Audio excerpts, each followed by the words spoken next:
Madam दादासाहेबांचे original reports. Thank you.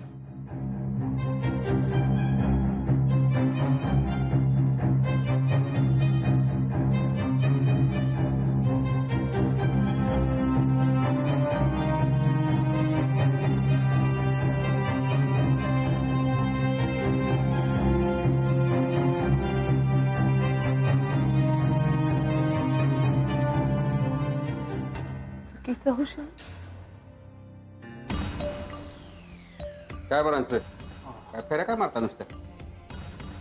हां, good morning नाही, काय नाही. सॉरी झेंडे साहेब, good morning. Good morning, good morning. आज काय मीटिंग होती का नाही? हो, पण अजून पेपर्स रेडी नाही झालेत. पेपर का रेडी नाहीत? काय होती मीटिंग? ॲक्च्युली आपल्या कारखान्यातले लिगल इश्यूज आपण डिस्कस करणार होतो. बरं. मग काय झालं, आज अचानक राजनंदिनी मॅडम ऑफिसमध्ये आल्या. कशाला? हे मलाही कळेना, पण आम्हाला त्यांना थोडासा वेळ द्यावा लागला. काही झालं तरी ते आमच्या आधीच्या बॉस आहेत ना. काय बोलल्या का त्या? सांगा ना. नाही, पण मला जरा अस्वस्थ वाटलंय. त्यांच्या डोक्यामध्ये काहीतरी वेगळंच चालू आहे असं जाणवलं मला.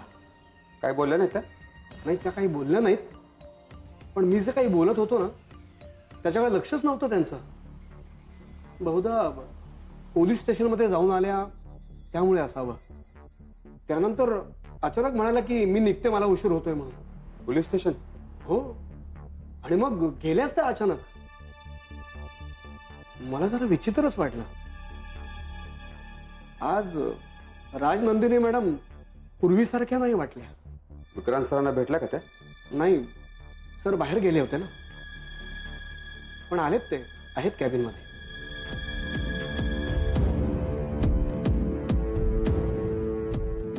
हॅलो परांजपे.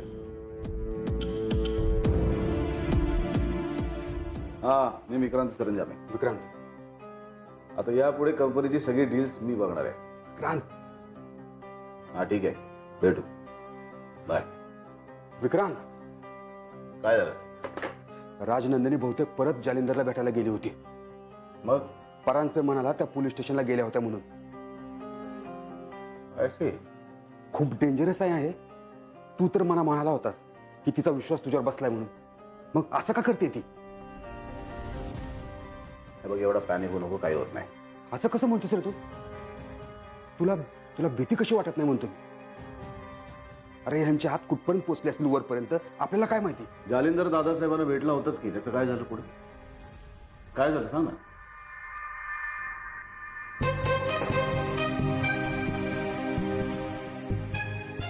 ए, 2 चहा पाठवा आतमध्ये.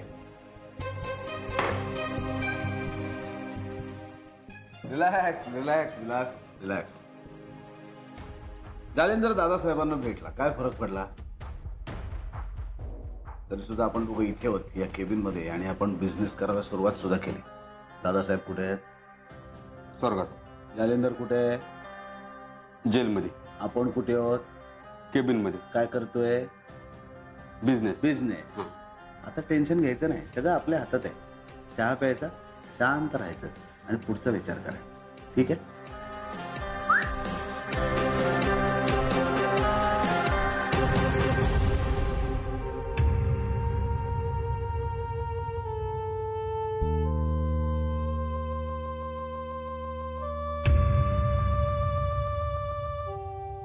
दादासाहेब, कुठे गेलात तुम्ही? का गेलात असे अचानक? खूप एकटं वाटतंय. तुमचं ऐकायला हवं होतं मी. माझ्याकडून झालेली चूक खूप महागात पडली आपल्या सगळ्यांनाच. पण काय करू मी? पाय जमिनीवर राहिले नाहीत, प्रेमात तरंगत राहिले. आत्ता कळलंय सगळं. विक्रांतवर विश्वास ठेवून मी जगातली सगळ्यात मोठी चूक केली आहे दादासाहेब.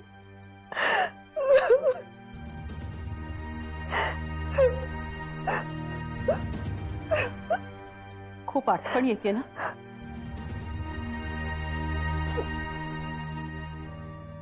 तूच असा धीर सोडलास तर मी कोणाकडे पाहू? कधी कधी माझाही धीर सुटतो आई साहेब.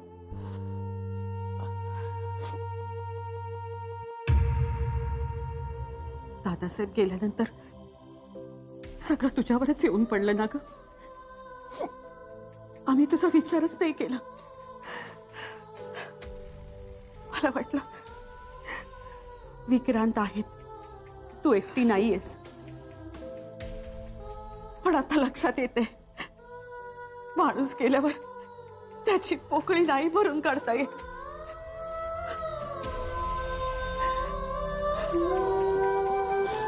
दादासाहेब खूपच खूपच एकटं करून गेले. असं नको म्हणूस. मी आहे ना. आपण दोघी एकमेकींना घट्ट धरून राहू, म्हणजे सगळं काही ठीक होईल.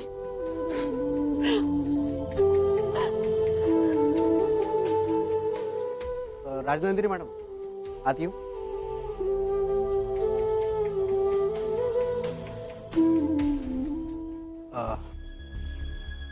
तुम्ही आत्ता यावेळी काही अर्जंट आहे का? हो, म्हणजे तसं अर्जंटच आहे. झालं का? हो, तुम्ही सांगितलं तसं सगळं केलंय. कसलं काम? या तू. येतो. रात्री सांगायला येणं एवढं काय महत्वाचं काम होतं?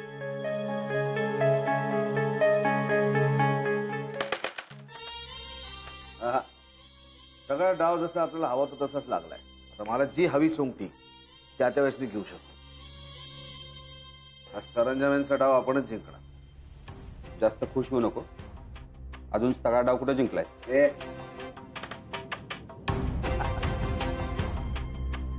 दादा, मगाशी त्या मॅडम आलेला, त्यांनी हा टेप रेकॉर्डर अण्णाकडे दिला, तुम्हाला द्यायला सांगितलं. असं ठेव.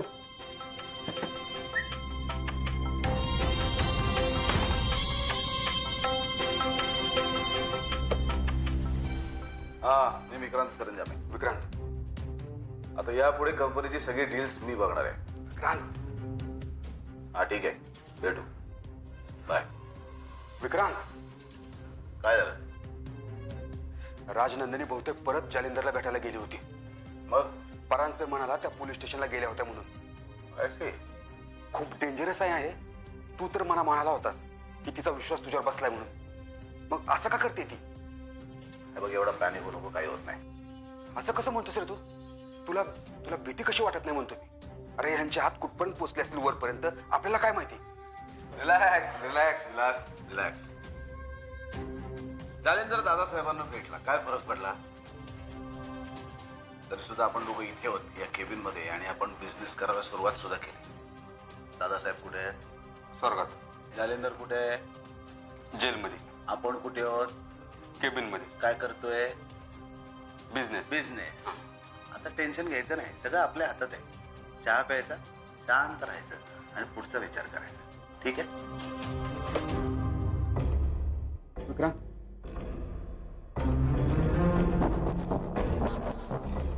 कुणाचं काम असेल हे?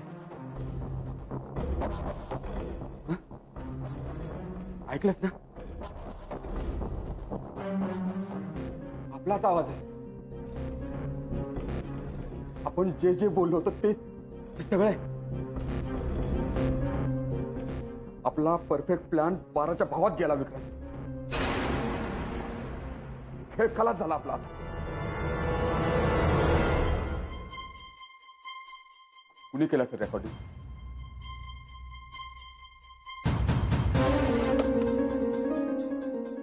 माझ्या विश्वासाच्या जोरावर परफेक्ट प्लॅन बनवलास, आणि तो प्लॅन सुद्धा माझ्याच विश्वासघाताचा. माझी चूक झाली तुझ्यावर विश्वास ठेवला, त्याची शिक्षा मिळाली मला. सगळं काही गमावलं. विश्वास, प्रेम, बिझनेस, दादासाहेब. शिक्षा तुलाही मिळेल विक्रांत, तयार राहा. थांब, पुढे ऐक. माझ्याकडे तुझ्या विरुद्ध सगळे पुरावे आहेत, ते मी उद्या सकाळी पोलिसांना नेऊन देणार. पण तू म्हणालास बरोबर आहे, माझं प्रेम आहे तुझ्यावर, त्यामुळे तुला एक एक संधी देते. पळता येत असेल तर पळ, वाचता येत असेल तर वाचव स्वतःला, कारण उद्या सकाळपासून पोलीस तुझ्या मागावर असतील. आणि हो, घरी मी तुझी वाट बघत नाहीये.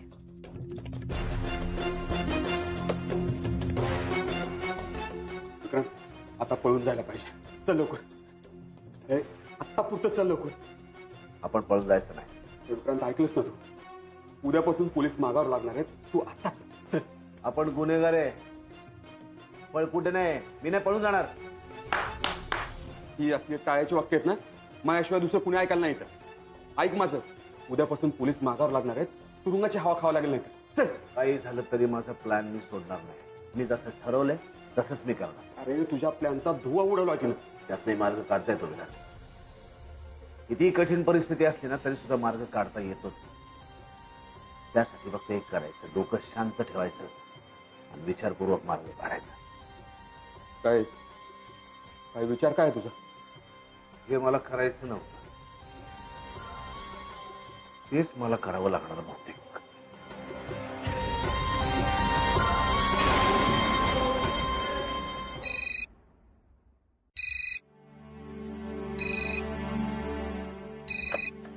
हॅलो, आई साहेब. बोला विक्रांत. नाही, मला जरा एका अर्जंट कामासाठी बाहेरगावी जावं लागणार आहे. हो का? कुठे? बेंगलोरला. बरं बरं. काही महत्वाची मीटिंग आहे का? हा, जरा अर्जंट होतं. परत कधी याल? कळवतो ना. बरं. राजा नंदिनीला सांगितलं का? नाही, सांगतो. ठीक.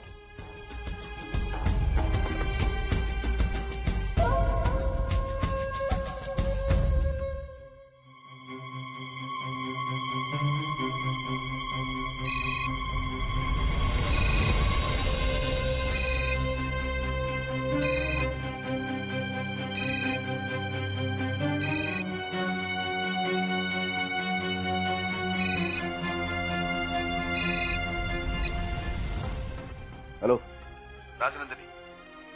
हा, मला मला तुझ्याशी बोलायचं होतं जरा.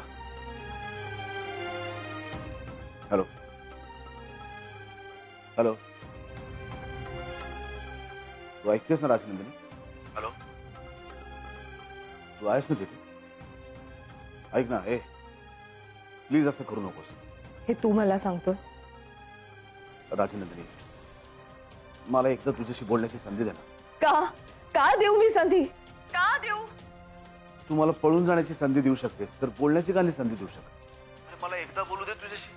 मी पळून गेलोय का? मग जा. मला जे वाटलं ते मी केलं. आता तुला जे वाटतंय ना ते तू कर. मला ना तुझं तोंडही बघायची इच्छा नाही. तू जा, तू पळून जा. अरे पण मी पळून नाही गेलो, त्याच्या पाठीमागे काहीतरी तर कारण असेल ना राजनंदिनी. तू माझ्यावर खोटं प्रेम केलंस, फसवलंस मला. काय कारण होतं? माझ्या घरच्यांना फसवलंस तू. काय कारण होतं? माझ्या वडिलांना मारून टाकलंस रे तू. तुझं काय कारण होतं? दादासाहेबांनी बरोबर ओळखलं होतं तुला, पण मी विश्वास ठेवला तुझ्यावर. तुझ्यावर खरं खुरं प्रेम केलं आणि तू नाही रे. तू विक्रांत असूच शकत नाहीस. तू गजा पाटीलच आहेस. ऐक ना, तेच तर तुझ्याशी बोलायचं ना मला. हे बघ, गच्चीमध्ये मी तुझी वाट बघतोय. प्लीज इथे ये, मला तुझ्याशी बोलायचं राजनंदिनी. मी नाही येणार, मी कुठेही येणार नाही. मी पळून जाणार नाही राजनंदिनी. उद्या सकाळी स्वतःहून मी मला पोलिसांच्या हवाली करणार. त्याच्यानंतर आपल्यातलं सगळंच संपलं. काहीच आपल्या दूर राहणार नाही. पण आपल्यामध्ये जे काही होतं ना राजनंदिनी, ते सगळंच खोटं नव्हतं ग. आणि मी तुला परत एकदा शेवटचं सांगतो, जोपर्यंत तू इथे येत नाहीस ना, तोपर्यंत मी इथेच तुझी वाट बघत थांबलो.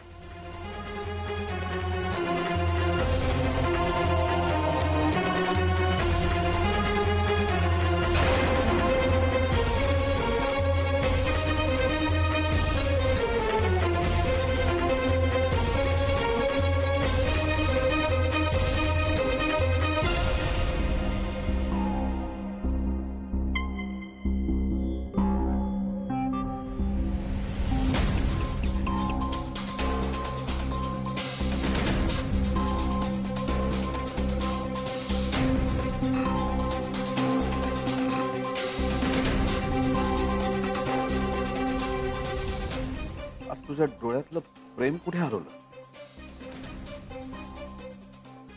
तुला कुणाच्या डोळ्यातलं प्रेम दिसू शकतं गजा? राजनंदिनी, आपलं एकमेकांवर प्रेम. आपलं प्रेम हा शब्द सुद्धा तुझ्या तोंडी शोभत नाही. काय बोलायचं तुला? लवकर बोल. मला इथे थांबायची अजिबात इच्छा नाही. थांब राजनंदिनी, मला माहिती आहे माझं तोंड बघायची तुला इच्छा नाही.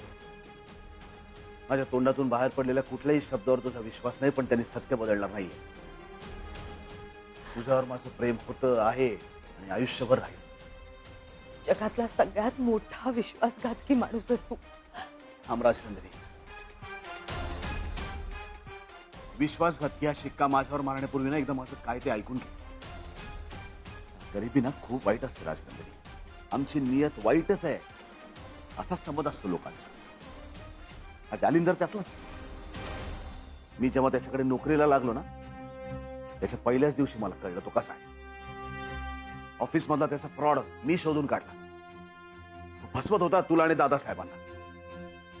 त्याचा हा प्लॅन मी उघडकीस आणला ना, तेव्हापासून तो चिडला माझ्यावर. तेव्हापासून डोक धरून राहिला माझ्यावर. आणि मग काय, तू मला तुझ्या कंपनीत नोकरी दिलीस, मग तर त्याचं डोकंच टाकलं. तो माझ्या विरुद्ध दादासाहेबांना भडकवायला लागला. हे सगळं तू मला का सांगतोस? कारण तुला खरं काय ते कळावं यासाठी. राजनंदिनी, मी तुझ्यासाठी मरायला पण तयार, पण विश्वासघातकी म्हणून गेला अजिबात तयार नाही. जालिंदरशी लढू का दादासाहेबांना माझा खरेपणा पटवून देऊ हेच मला कळत नव्हतं. मला कळत होतं की जालिंदर दादासाहेबांना माझ्या विरुद्ध भडकवतोय, त्यांचे कान भरतोय.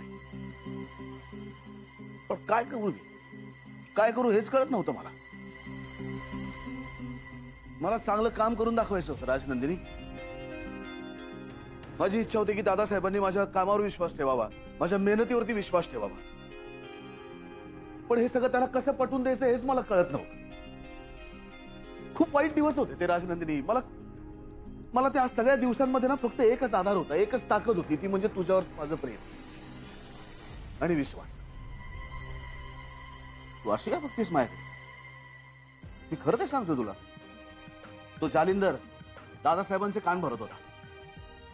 माफ कर मला, पण हलक्या कानाचे होते. जालिंदरच्या बोलण्यावर विश्वास बसला त्यांचा. राजनंदिनी, मला काही नको होतं. ही तुमची कंपनी, हे पैसा, ही समृद्धी, मला काही नको होतं. मला फक्त एकच गोष्ट हवी, ती म्हणजे तू. माझं तुझ्यावर प्रेम होतं राजनंदिनी. आणि दादासाहेब मला तुला सोडून द्यायला सांगत होते. मी नकार दिला त्यांना ठाम. मी म्हणलं मी नाही जाणार, मी राजनंदिनी शिवाय जगू शकत नाही. तरी पैसे फेकले तोंडावर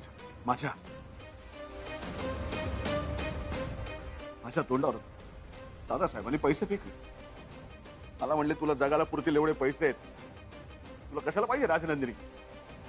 पैसे फेकले. तू केलं असतं असं, पैशासाठी स्वतःच्या प्रेमाला सोडून दिलं असतंस तू. चांगलं, तुझ्या बाबतीत जर हे घडलं असतं, तुला कोणी दिले असते पैसे आणि सांगितलं असतं तुझ्या प्रेमाला तू विसरून जा, तू गेली असती विसरून. कसं शक्य आहे राजनंदिनी, सांग ना मला, कसं शक्य आहे? भिकारी आहे मी पैसे घेऊन स्वतःचं प्रेम विसरून जायला? नाही राजनंदिनी, मी दादासाहेबांना स्पष्टपणे नकार दिला. त्यावर ते मला म्हणाले, तू जर माझं ऐकलं नाहीस तर मी तुला पोलिसात देईन. पोलिसात? आणि मला का, कशासाठी? माझा गुन्हा काय होता? केवळ तुझ्यावर प्रेम केलं एवढाच माझा गुन्हा. आता प्रेम केलं या गुन्ह्यासाठी जर एखादा माणूस मला जेलमध्ये पाठवणार असेल राजनंदिनी, तर त्याच्याशी कसा लढणार आहे मी? हादरलो राजनंदिनी, कारण दादासाहेब काही करू शकत होते. त्यांच्याकडे सत्ता आहे, पैसा आहे, माणसं आहेत. ते माझं काही करू शकत होते आणि माझ्याकडे काय? मी कसा लढणार होतो त्यांच्या विरुद्ध? त्यांनी मला सांगितलं की तुला सोडून जातं, मला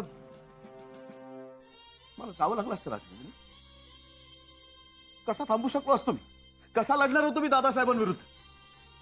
पण मला तुला सोडायचं नव्हतं राजनंदिनी, तुला सोडायचं नव्हतं. मी माझ्या विचारात दिवस रात्र फक्त तू एकटीच आहेस राजनंदिनी, दुसरं कोण नाही. ना तुझा पैसा, ना तुझी संपत्ती, फक्त तू. मला कळत नव्हतं मी काय करू, यांना कसा विरोध करू. आणि तुझ्यासाठी मी काही करू शकलो असतो राजनंदिनी, आणि तेच मी केलं. माझ्या हातून नकळतपणे घडलं राजनंदिनी. खून? माझ्या वडिलांचा खून केलास तू?